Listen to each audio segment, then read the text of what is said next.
Properties of Metals, Melting Point by KayScience.com.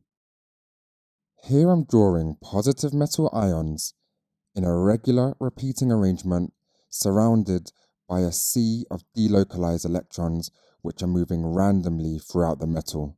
This is a giant lattice structure because it consists of positive metal ions in a regular repeating pattern. This is the positive ion and this is the negative delocalized or free electron. Remember, these move freely and randomly throughout the metal structure. It's question time. Attempt these questions to check your understanding.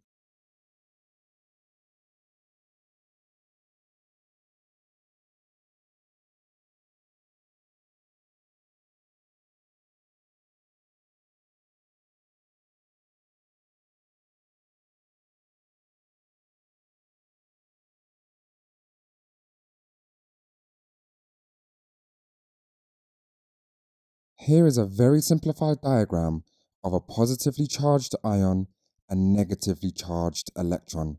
These black lines represent the electrostatic force of attraction, which are very strong.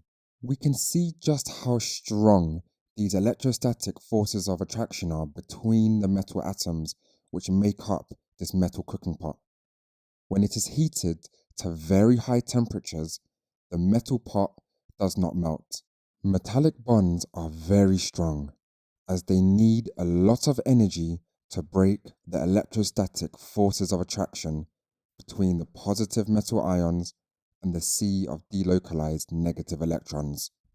The large amount of energy needed to break these strong electrostatic forces of attraction means metals have very high melting and boiling points. It's question time. Attempt these questions to check your understanding.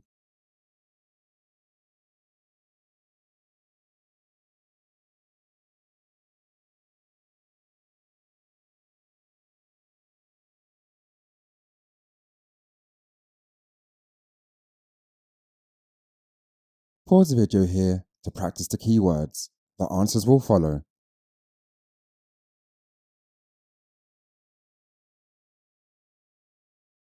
Press pause to answer the questions. The answers will follow. If stuck, just rewatch the video. Press pause to go through your answers and make any corrections to your mistakes. And don't forget to visit KayScience.com for more videos, worksheets and quizzes at KayScience.com. And don't forget to like and subscribe.